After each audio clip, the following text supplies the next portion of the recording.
All right, you ready to dive into some fascinating feline science? Always. We're about to explore the relationship between thiamine deficiency and age in cats. Okay. You sent over an incredibly detailed research article. Yeah. Seriously, like veterinary school level. And we're here to unpack it for you. Yeah. We're talking transketolase activity, red blood cell proteomics. Oh, wow. And even a touch of feline dementia. Sounds intense. It's a lot, but don't worry. Okay. We'll make it fun. I'm sure you will. This research was conducted at UC Davis using a specific pathogen-free cat colony. So basically. With a good diet, no signs of illness, Okay. regular vet checkups. They even tested for feline coronavirus. Interesting. Think of it as a perfectly controlled environment to study aging. That makes sense. So before we get into the nitty-gritty, Sure. let's talk about thiamine. Why is it so important for our feline friends? Well, thiamine, or vitamin B1, Okay, is crucial for energy production gotcha. in all mammals, cats included. It acts like a spark plug, helping enzymes break down carbohydrates to fuel their bodies. So it's like the premium gas that keeps a cat's engine purring. Exactly. Okay, so thiamine, energy. Right. What else? Well, thiamine does so much more than just provide energy. Yeah. It's also vital for a process called the pentose phosphate pathway, Okay. which produces NADPH. NADPH. Yeah. Now that sounds like something straight out of a chemistry textbook. Well, it kind of is. So why should we care about that? Well, NADPH is like a superhero for cells. Okay. It protects them from damage, fights off those pesky free radicals, and helps build essential molecules like fatty acids. So if a cat isn't getting enough thiamine, Yeah. it's not just about energy levels. Yeah. It could impact their overall health in a big way. Absolutely. And what's really interesting about this study is how they actually measured thiamine status in these cats. Okay. They didn't just look at how much thiamine was present. Yeah. They looked at how well it was actually functioning in the body. So they were looking for clues beyond just the numbers on a blood test. Precisely. They focused on something called specific transketolase activity, Okay. or STKT. Okay. Transketolase is an enzyme that relies on thiamine to do its job, Okay. which is a crucial part of that pentose phosphate pathway we talked about. So by measuring STKT, Yeah, they could tell how efficiently thiamine was working its magic. you got it. And here's where it gets really interesting. Okay. They found that as cats get older, their STKT activity decreases significantly. Wait, so you're saying that even healthy cats Yeah, with good diets and regular vet care can become more prone to thiamine deficiency as they age? that's exactly what this research suggests. Wow. And it's not just a gradual decline. Okay. They were able to calculate the half-life of TKT activity, Uh-huh. and it shows a pretty dramatic drop over time. Wow, that's concerning. Yeah. So even in a controlled environment, Right. thiamine deficiency could be a hidden issue for our senior cats. It seems that way. It's like a vulnerability that emerges as they get older. Wow. So that's thiamine. Yeah. But they didn't just look at thiamine, right? No, they shouldn't. They also measured the activity of another enzyme, Right. glutathione reductase, or GR, Uh-huh. which relies on riboflavin, Yes. another B vitamin. Right. So they're comparing how different B vitamins are affected by aging in cats. Exactly. And GR is part of the antioxidant system, similar to the pathway thiamine is involved in. Okay. Interestingly, they found that GR activity also decreased with age, but not as dramatically as the thiamine-dependent STKT activity. So both are affected by aging, but thiamine seems to be particularly sensitive. That's what it looks like. Interesting. But did these cats actually show any symptoms of being deficient?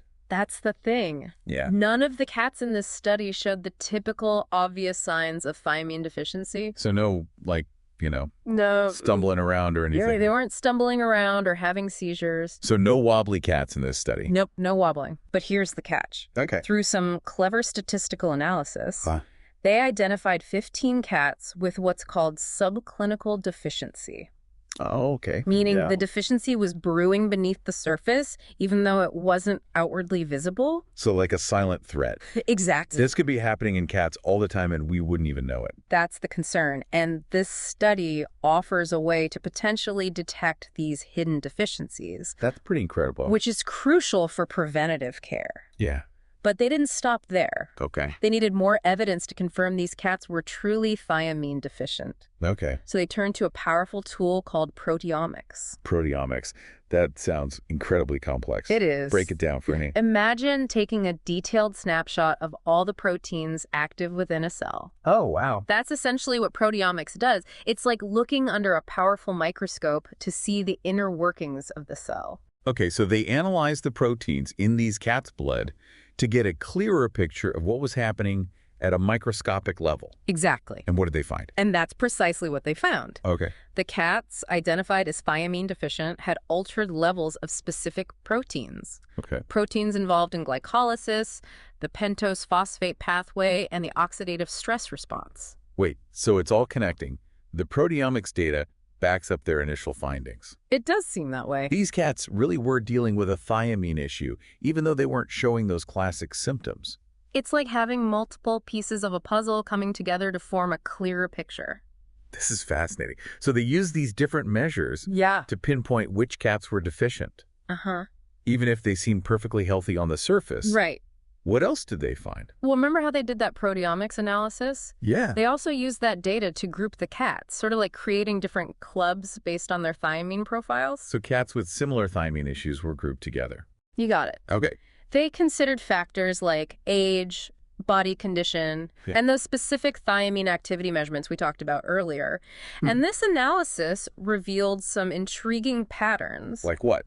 Give me the highlights. Well, they ended up with 6 different groups of cats. Okay. And 3 of those groups had the highest rates of B vitamin deficiencies, including thiamine. Okay. And was age a factor in those groups? Absolutely. 2 of the groups were primarily made up of adult to mature cats. Suggesting that thiamine deficiency becomes more common as cats get older. Exactly. But wasn't there also a group with older, overweight cats? Yes.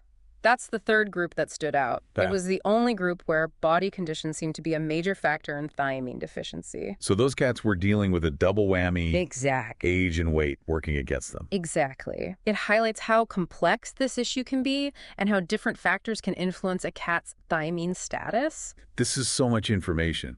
My brain is doing backflips trying to keep up. I know, it's a lot. Can you tell me more about that response screening test they mentioned? Of course. Remember how they only had enough blood samples to do the proteomics analysis on a smaller group of cats? Right, yeah. Well, this screening test allowed them to analyze the entire group, Oh, using the proteomics data as a starting point. so they were searching for factors linked to those changes they saw in protein expression. Right. They considered factors like whether a cat was diagnosed as deficient, Okay, their sex, age, and body condition, okay, and the results were pretty clear-cut. okay. The most significant factor was, unsurprisingly, Right. whether or not a cat was thiamine deficient. Okay, makes sense. But guess what the second most significant factor was? Age. You nailed it. Okay. And there was a significant overlap between the proteins influenced by the diagnosis and those influenced by the combination of diagnosis and age. So age plays a major role in how thiamine deficiency shows up at a microscopic level. That seems to be the case. And it's worth noting that the interaction between diagnosis and body condition was much less significant. So while body condition might play a role in some cases, age seems to be the dominant driver of thiamine deficiency, at least in this study. Exactly. And that finding has some pretty significant implications for how we think about feline health and aging. This is all so fascinating. I feel like we've just scratched the surface of this research. Yeah, there's a lot more to unpack. What's next? Well, before we jump ahead, Okay. we need to talk about the limitations of this study. Okay. Every study has limitations, and acknowledging them is important for interpreting the findings responsibly. Okay, so what should we keep in mind with this particular research? Give me the caveats. Well, for starters, this study was done in a very controlled environment. Okay. Remember, all these cats lived in a special facility at UC Davis, free from common pathogens, Yeah. with perfect diets and regular vet checkups. Yeah, just like a feline utopia. But I could see how that might skew the results. Exactly. That level of control is great for isolating the effects of age. Yeah. But it also means the findings might not apply perfectly to all cats out there in the real world, Sure. living their everyday lives. So a house cat battling fleas and turning their nose up at dinner might have a different thiamine story. It's definitely possible. Yeah. There are so many factors that can influence thiamine status in cats, Okay. including their breed, diet, overall health, and even stress levels. And speaking of different factors, they mostly had female cats in the study, right? Good point. The researchers acknowledge that as a potential limitation, too. Okay. The lack of a clear sex impact in their findings might be due to the higher number of females in the group. So more research with a diverse group of cats is needed to see how these findings hold up across different populations. Absolutely. It's all about building on this knowledge with further research. Sure. And considering the unique circumstances of each individual cat. That makes sense. Were there any of the limitations they mentioned? Yes, a couple more. They relied on body condition scores, which, while useful, can be a bit subjective. Yeah. Two cats can have the same body condition score but have very different underlying health conditions. It's like judging a book by its cover. You might miss some important details. Precisely. Yeah. And lastly, the study didn't track how much each cat actually ate. While most maintained a good body condition, slight variations in food intake could have impacted their thiamine status. Okay, those are some important points to consider. Yeah. But even with these limitations, this study is still groundbreaking. Absolutely. It provides strong evidence that thiamine deficiency can be a silent issue in aging cats, even those that appear to be healthy and well-fed. Absolutely. And it opens up a whole new world of research possibilities and potentially preventative care for our feline companions. This has been eye-opening. I'm already thinking about my own cat. Yeah. And how I can make sure she's getting enough thiamine as she gets older. That's the spirit. But before we get ahead of ourselves, let's take a moment to digest all this information when we come back. Okay. We'll wrap things up by discussing what all of this means for you and your cat. Okay. And what you can do to ensure their long-term health and happiness. Can't wait. This deep dive has been incredible so far. Stay tuned. Yeah. Welcome back to our deep dive into thiamine and aging cats. I'm ready to dive back in. Before the break, we were talking about how this study really changes how we think about thiamine and its importance. Right. Especially for older cats. Exactly. And to appreciate just how groundbreaking this research is, I think it's helpful to revisit those different measures they use to assess thiamine status in these cats. Okay. You mentioned STKT before the break. Yeah. But they also looked at something called the primary activation ratio, or PAR. Yes, you mentioned that briefly. It sounded like that was a way to see how much the enzyme was craving thiamine. That's a great way to put it. Remember, transketolase needs thiamine to function properly. Right. PR measures how much that transketolase activity increases when you add thiamine to the mix. So a higher PI means the enzyme is practically begging for more thiamine.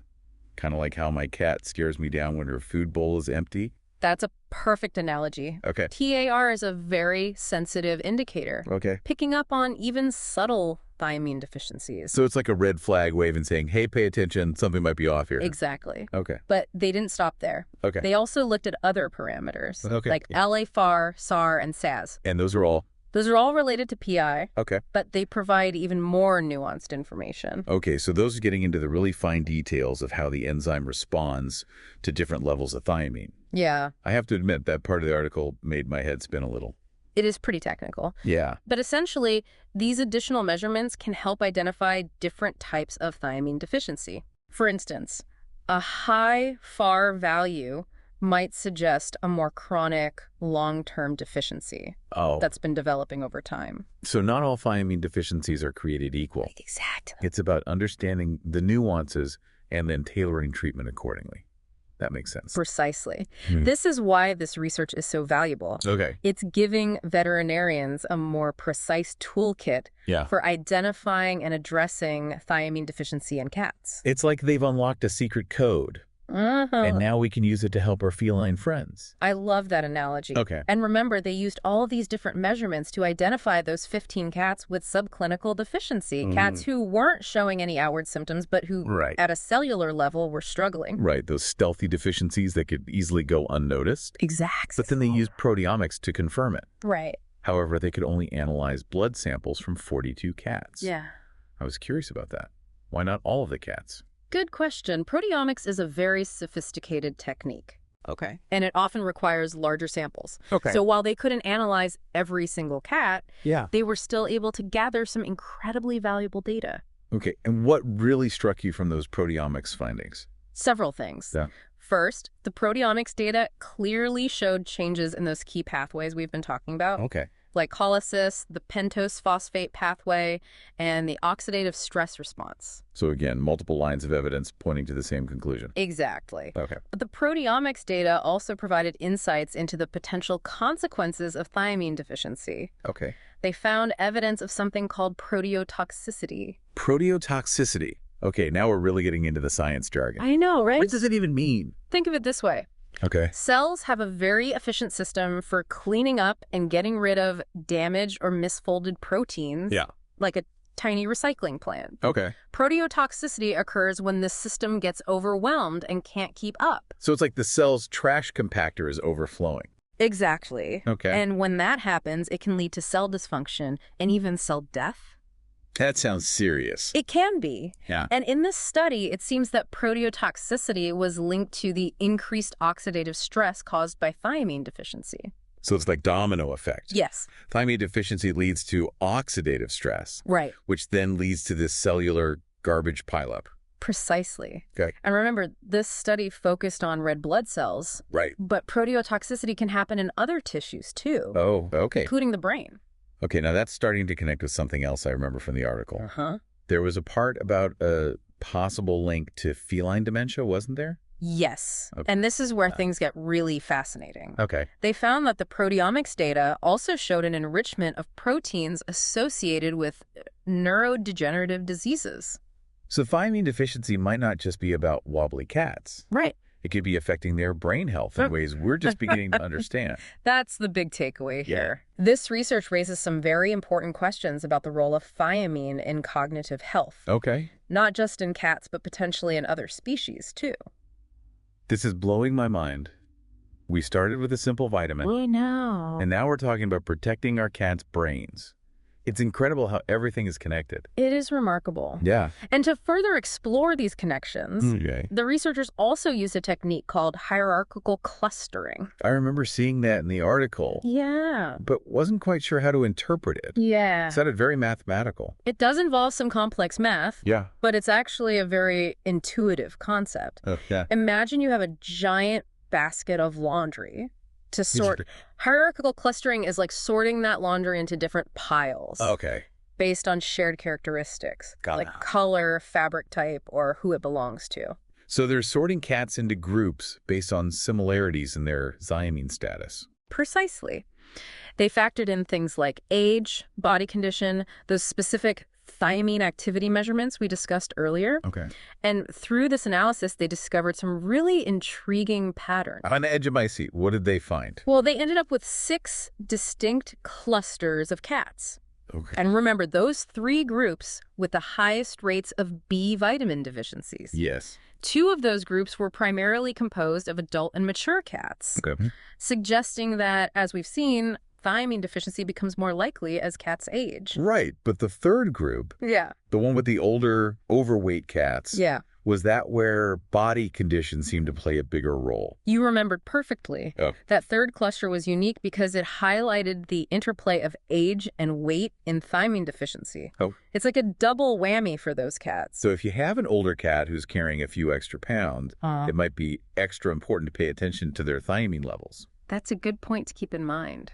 And it shows just how valuable this type of analysis can be. Yeah. It helps us identify specific groups of cats who might be more vulnerable to these deficiencies. This is all so fascinating. Yeah. But there's one more thing I wanted to ask about. Okay. Remember that response screening test they did? Yes. You mentioned it briefly before the break. Uh-huh. Can you explain that a little more? Absolutely. This was a really clever way to use the proteomics data to analyze the entire group of cats. Okay. Remember, they only had enough blood samples for proteomics on a subset. Right, so this is like a way to zoom out and see the bigger picture using the information they had gathered from that smaller group. Exactly. They were looking for factors that might be connected to those changes they saw in protein expression. Okay. They considered things like a cat's diagnosis, Yeah. whether they were identified as deficient or not, as well as their sex, age, and body condition. And what did they find? Well, the most significant factor was, not surprisingly, whether or not a cat was diagnosed with thiamine deficiency. Okay, makes sense. But guess what the second most significant factor was? Age, right. We keep coming back to age. You got it. Okay. And there was a significant overlap between the proteins influenced by the diagnosis and those influenced by the interaction of diagnosis and age. So age isn't just a risk factor. Right. It also impacts how thiamine deficiency manifests itself at a molecular level. Precisely. And it's worth noting that the interaction between diagnosis and body condition was much less significant. So while body condition might play a role in some cases, age seems to be the more dominant driver in this study. Exactly. This is so much information, but it's all so intriguing. I feel like we're solving a mystery here, uncovering these hidden connections between thiamine deficiency, aging, and even potentially cognitive decline in cats. It is fascinating, isn't it? What does this all mean for the average cat owner? What should we be doing differently? That's the million-dollar question, and it's exactly what we'll tackle after the break. Okay. Stay tuned. Okay, so we're back, and I'm ready for that million-dollar question. Right, shoot. What does all this thiamine research mean for me and my cat? Well, I think the biggest takeaway here is that thiamine deficiency, especially in older cats, is something we need to be aware of, even if our cats seem perfectly healthy.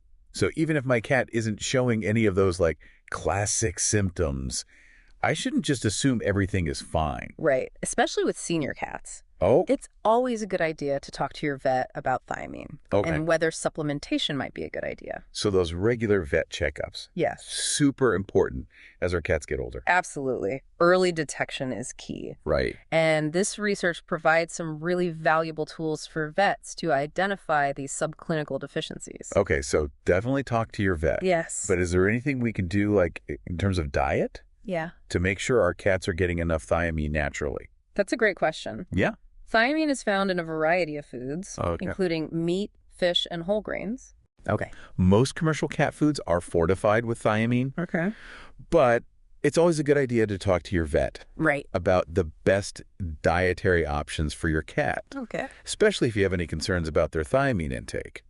So again, communication with our vet is key. Always a good idea. They can help us understand all this research Yes. and make the best choices for our cats. Absolutely. I think this research really gives us a much deeper understanding of thiamine's role in feline health. Absolutely. But your vet is really the best person Yeah. to give you personalized advice. This has been such a fascinating deep dive. Oh, good. I'm glad. I feel like I've learned so much about thiamine and aging in cats. It's a really interesting topic. It really is. And I think the study really highlights how much more we're learning all the time. Right, exactly. How to keep our cats healthy. And how everything is connected. It is. You know, we started with this simple vitamin and ended up talking about... protecting our cats' brains as they get older. It's amazing, isn't it? It is.